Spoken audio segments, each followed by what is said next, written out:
بسم الله الرحمن الرحيم. إن الحمد لله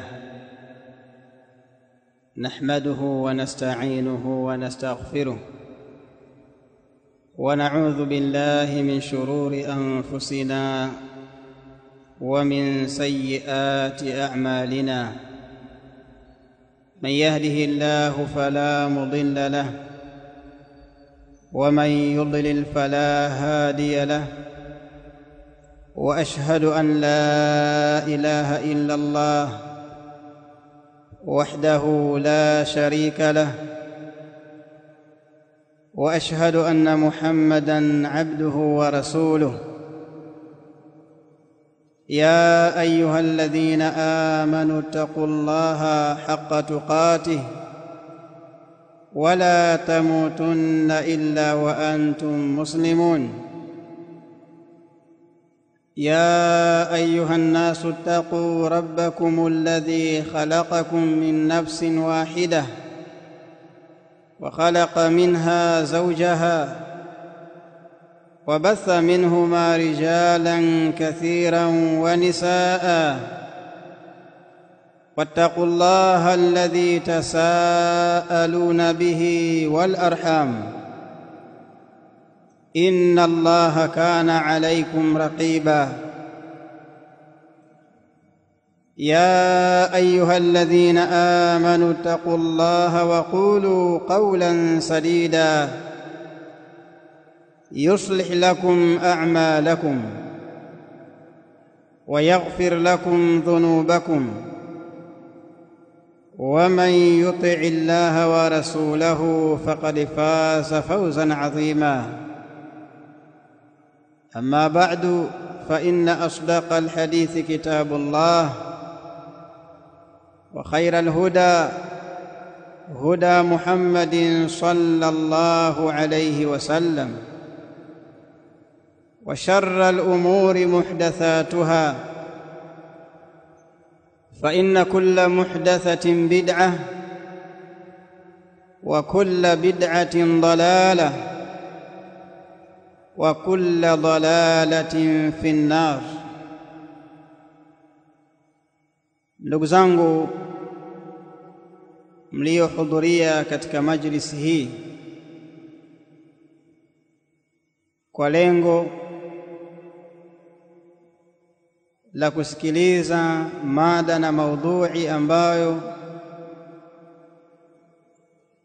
tumekusudia kuizungumza ndani ya wakati huu, nayo ni kuangalia hukumu ya kisheria ya kusafirisha maiti min baladin ila baladin akhar, kutoka katika mji kwenda katika mji mwingine. Sababu ya kuizungumzia mada hii ni kwamba imekuwa kama ni sehemu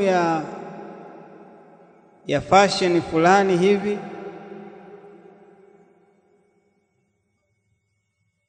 Mtu anapokufa bila hata sababu za msingi, atasafirishwa, ataenda kuzikwa katika mkoa wake. Jambo hili hapo mwanzo lilikuwa likifahamika kama ni jambo la makabila maalum, kwamba ni tabia ambayo wako nayo baadhi ya watu wa makabila fulani, kwamba wao hawawezi kuzikwa nje ya mikoa yao. Kwa hiyo akifa popote katika mkoa huo aliofia, zitafanyika juhudi za namna mbalimbali za kumsafirisha akazikwe katika mkoa wake. Jambo hili limekuwa hivyo na likazidi kutanuka mpaka kwa sasa kuna mpaka vyama vya kufa na kuzikana, bali vyama hivyo vimekuwa vikikusanya mamilioni ya pesa. Sababu ni ili mtu akizikwa, akifia katika mkoa fulani, basi aweze kusafirishwa apelekwe katika mkoa wake alipozaliwa. Kuna vyama maalum ambavyo vinajihusisha na jambo hilo. Wale ambao hawajaingia katika vyama hivyo wanajiorganize kama ndugu, kwamba maadamu ndugu yetu amefia hapa, basi sisi tupambane kwa kutafuta michango ya ndugu, jamaa na marafiki, ili tuweze kumsafirisha ndugu yetu twende tukamzike nyumbani. Kwa ni jambo ambalo linatanuka kwa kasi kabisa, bali imefikia wakati baadhi ya wafanyabiashara wakisema ya kwamba katika biashara inayolipa kwa sasa ni biashara ya kukodisha gari za kusafirisha maiti, kwa sababu takriban kila siku kwa wale ambao ni wasafiri utaona yanapita magari kwa ajili ya kusafirisha maiti. Utapishana na magari mbalimbali yakielekea katika mikoa mbalimbali, na si jambo ambalo linafanyika kwa gharama ndogo. Kusafirisha maiti ni jambo ambalo linafanyika kwa gharama kubwa sana. Sasa sisi Waislamu ipo haja ya kufahamu, kwani Uislamu wetu umelizungumzia vipi jambo hili la kusafirisha maiti? Kwa hii ndio sababu ambayo imetupelekea tuizungumzie mada hii na maudhui hii. Ni jambo ambalo linaenea kwa kasi. Kuna haja kubwa sana ya kuwafahamisha Waislamu hukumu ya kisheria katika jambo hili. Unapotazama katika vitabu mbalimbali vya fiqhi, utakuta wanawachuoni wa Kiislamu wamelitaja jambo hili. Ukisoma katika vitabu vya hadithi utakuta shurah, wale washereheshaji wa vitabu hivyo, wanazisherehesha hadithi za Mtume sallallahu alaihi wasallam zilizokuja kuligusia jambo hili.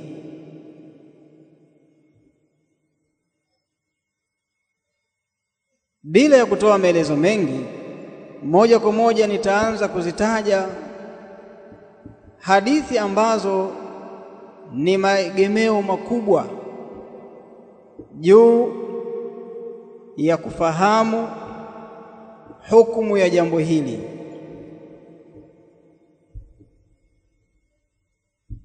Siku moja katika vita vya Uhud waliuliwa masahaba mbalimbali katika vita vile,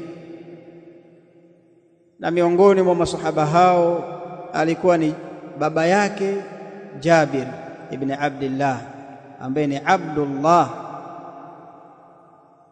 Abdullah radhiallahu ta'ala anhu. Kabla ya kuelekea katika vita vile, alimuita mwanaye usiku, akamwambia, mwanangu, kesho mimi nitaelekea vitani insha Allah, lakini sijioni mimi isipokuwa naona ni mtu ambaye ni mwenye kufa katika vita hivi, na huenda nikauliwa mwanzo kabisa. Kisha akamuhusia aliyomuhusia mwanaye, na kweli Abdullah radhiallahu ta'ala anhu akawa yeye ni katika wale watu wa mwanzo kabisa kuuliwa katika vita vya Uhud. Faqutila shahidan radhiallahu ta'ala anhu, akauawa shahidi kwa ajili ya kuitetea dini ya Allah jalla wa ala. Baada ya pale, sababu aliuliwa na masahaba wengine, wakapatikana baadhi ya watu ambao walitaka kuwabeba maiti wao waende wakawazike huko Madina, waende wakawazike katika makaburi yao. Hadithi hii ameipokea al-Imam Ahmad na nitaisoma mpaka mwisho wake. Ameipokea al-Imam Ahmad rahimahullah, pia al-Imam at-Tirmidhi rahimahullah na al-Imam Abu Daud rahimahullah na al-Imam an-Nasa'i wa ghayruhum rahimahumullahu ta'ala. Hadithi inasema hivi: An Jabir radhiyallahu anhuma qala, imepokelewa kutoka kwa Jabir radhiyallahu ta'ala anhuma amesema, lamma kana yawmu Uhud, pindi ilipokuwa ni siku ya vita vya Uhud, jaat ammati bi abi linadfinahu fi maqabirina,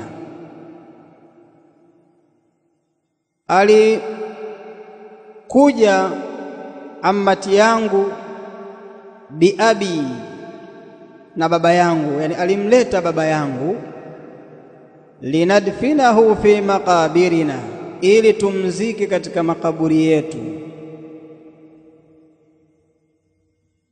Fanada munadi rasulillah sallallahu alayhi wasallam, akalingana, akanadi, akaita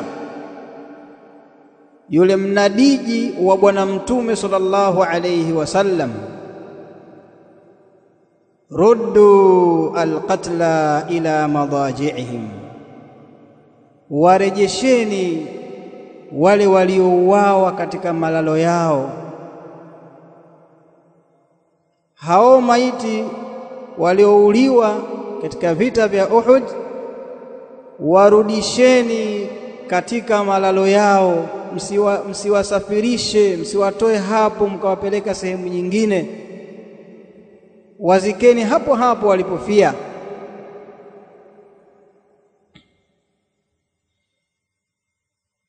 Wa fi riwayatin anna Rasulullah sallallahu alayhi wasallam amara an yaruddu alqatla ila masari'ihim, na katika riwaya nyingine imekuja kwa tamko amara, ameamrisha bwana mtume sallallahu alayhi wasallam kuwaamrisha wawarudishe wale waliouawa katika vita vile katika zile sehemu zao.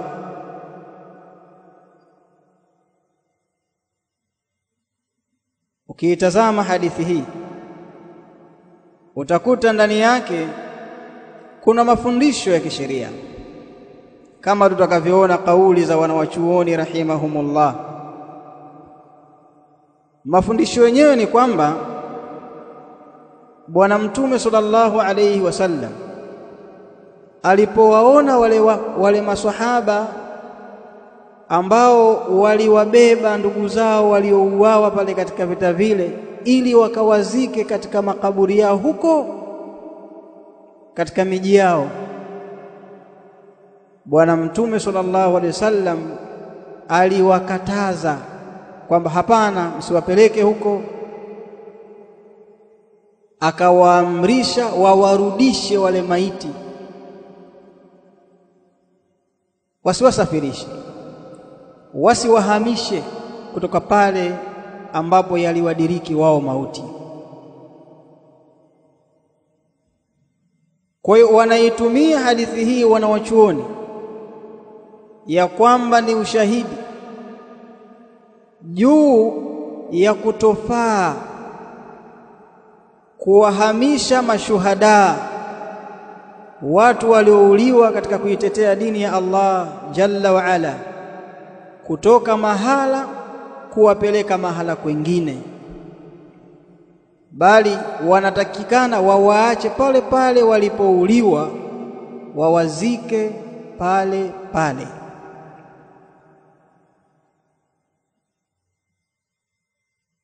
Haya mafundisho hayajaishia kwa mashuhada peke yake, kwamba waliouawa fi sabilillahi peke yake ndio ambao wataachwa katika maeneo yao wazikwe kule kule, wasisafirishwe, bali ni mafundisho ambayo yanamuingia kila maiti wa Kiislamu ya kwamba atazikwa pale alipofia. Kama amekufa katika mkoa fulani huko, basi haitofaa kumsafirisha maiti huyu mkampeleka katika mkoa mwingine. Na hayo yote ni maelekezo ya kisheria ambayo yanafahamika kupitia hadithi hii ya Bwana Mtume Muhammadin sallallahu alayhi wasallam. Ukisoma katika al-Musannaf ya Ibn Abi Shayba, ameitaja hadithi ambayo inatilia nguvu jambo hili la kuto wasafirisha maiti, kuwatoa mahala katika mji huu kuwapeleka katika mji mwingine. Ameitaja kwa sanadi yake hadithi hiyo, akasema usiba rajulan, walipatwa bimaana waliuliwa watu wawili, min almuslimin, watu wawili katika Waislamu, yauma Taif, siku ya Taif, yani katika vita vya Taif na mapambano ya Taif.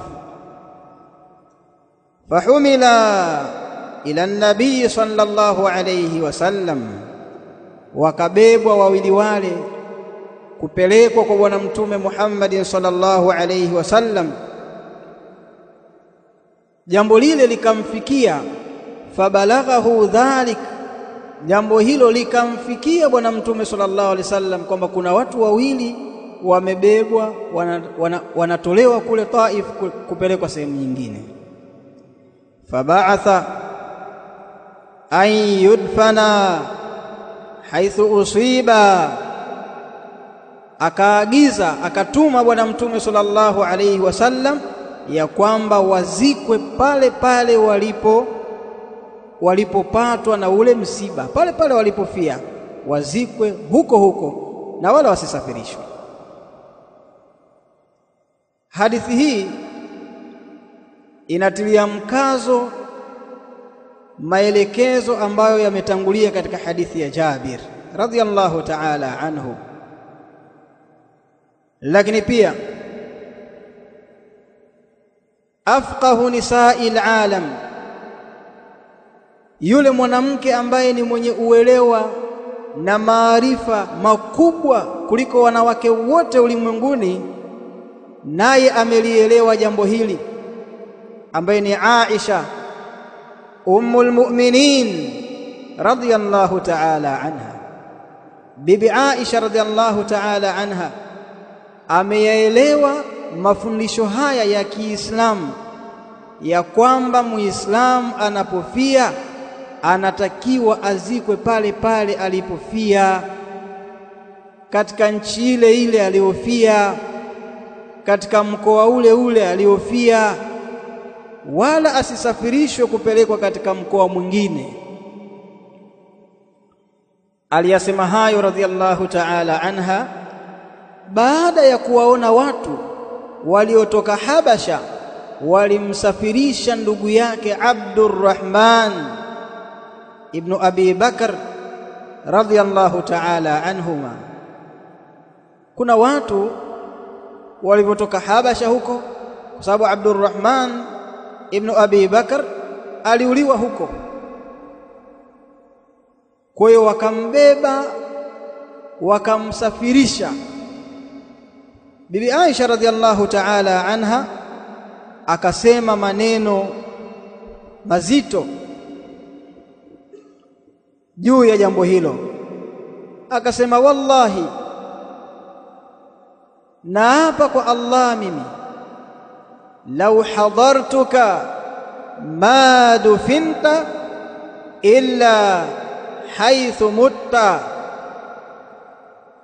Wallahi, ninaapa kwa Allah mimi, lau ningehudhuria kifo chako, basi usingezikwa wewe isipokuwa pale pale ambapo ulipofia. Nisingekubali ndugu yangu asafirishwe kutolewa huko Habasha aletwe mpaka huku, nisingekubali. Haya ni maneno ambayo Bibi Aisha radhiallahu ta'ala anha, afqahu nisa'il alamin ala al-itlaq, maneno haya, maneno yake yanaonyesha ya kwamba Muislamu anatakikana azikwe pale pale alipofia, kama alivyofundisha Bwana Mtume sallallahu alayhi wasallam.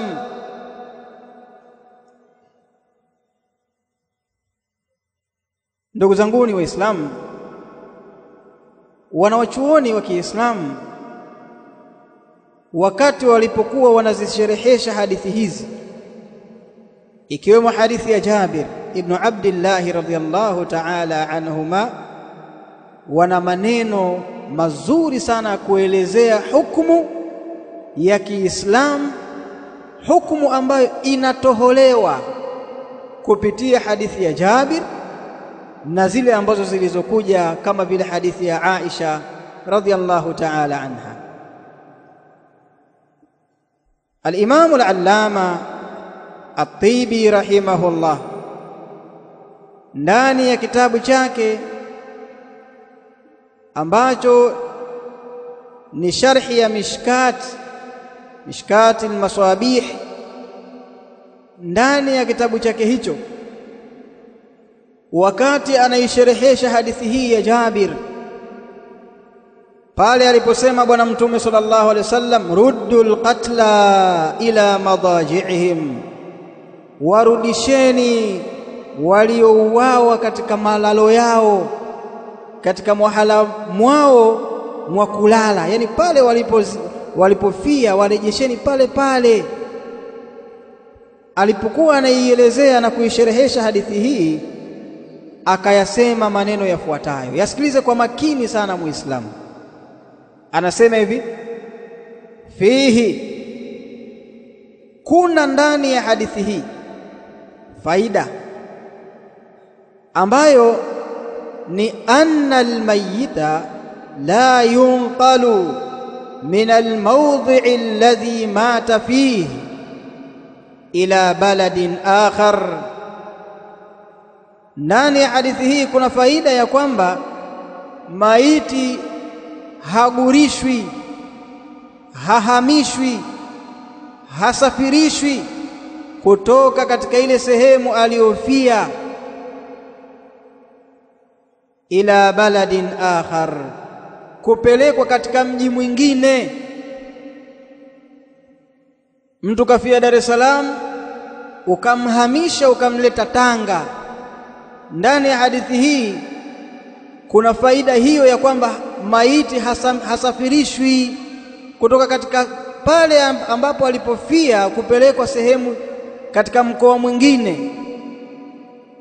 Mtu amefia Dar es Salaam, unamsafirisha unampeleka Moshi.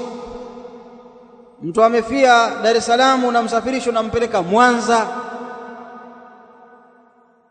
ili hali huko ulikomtoa yako makaburi ya ndugu zake Waislamu. Upo uwezekano wa wewe kumzika akiwa huko huko, ukamsafirisha ukamtoa huko ukampeleka kwingine. Kwa hiyo ndani ya hadithi hii ya Jabir ibn Abdullah radhiyallahu ta'ala anhuma kuna faida ya kwamba anna almayyita ya kwamba maiti la yunqalu min almawdhi'i alladhi mata fihi ila baladin akhar, hagurishwi, hahamishwi, hasafirishwi maiti kutoka katika ile sehemu aliyofia kupelekwa katika mji mwingine. Akazungumza aliyoyazungumza mpaka kufikia kusema,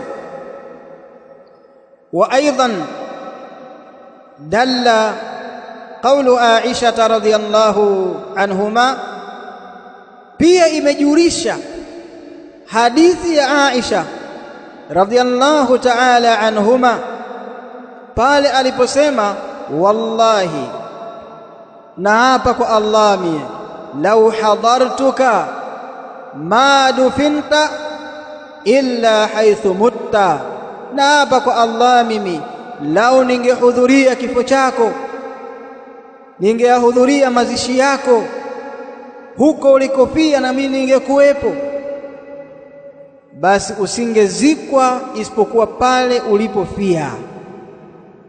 Ni maneno ambayo tumetangulia kuyaeleza, aliyasema baada ya watu waliotoka Habasha kumbeba ndugu yake kutoka Habasha kumleta huku kwingine. Qalathu hina nuqila akhuha min alhabashati ila Makkah, aliyasema hayo pindi alipohamishwa ndugu yake kutoka Habasha kuelekea katika mji wa Makka. Kwa hiyo maneno hayo akasema mwanawachuoni huyu, ndani ya maneno hayo au maneno hayo yamejulisha ala adami aljawaz, juu ya kutofaa kusafirisha maiti.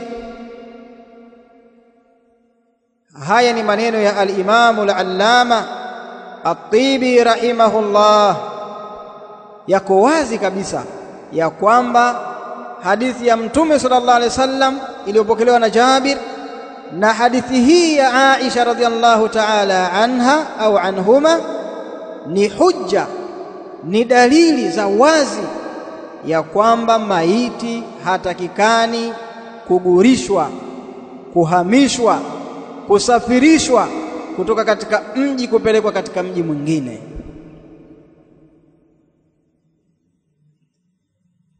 Mwanawachuoni mwingine katika wanawachuoni walioifafanua na kuielezea hadithi ya Jabir ni Al-Munawi rahimahullah, katika kitabu chake Faidul Qadir. Ndani ya kitabu kile, wakati alipokuwa anaisherehesha hadithi ya Jabir, pale aliposema Bwana Mtume sallallahu alaihi wasallam, ruddul qatla ila madaji'ihim, warejesheni hao waliouawa katika mahala pao pa kulala, warejesheni kule kule, msiwasafirishe.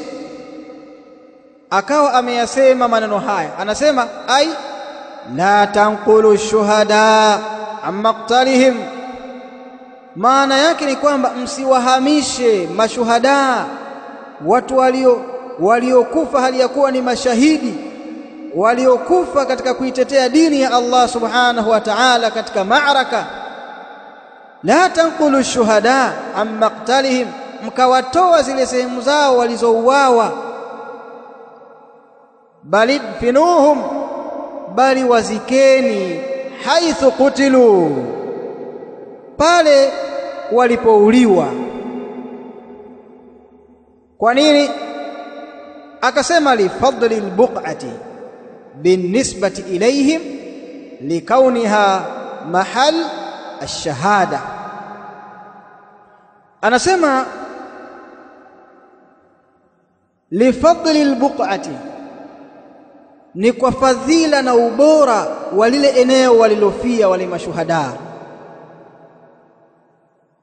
Binisbati ilayhim, kwa upande wao, kwa mashuhada kuuliwa katika vita, bila shaka ni jambo ambalo lina sharafu, lina ubora kwa upande wao.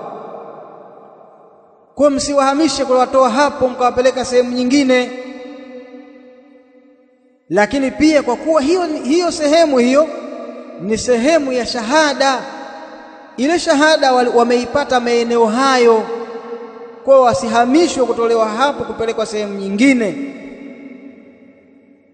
Mtu anaweza akaelewa kwamba hadithi hii inawahusu mashuhada. La, haiwahusu mashuhada peke yake. Ndio maana rahimahullah akasema wakadha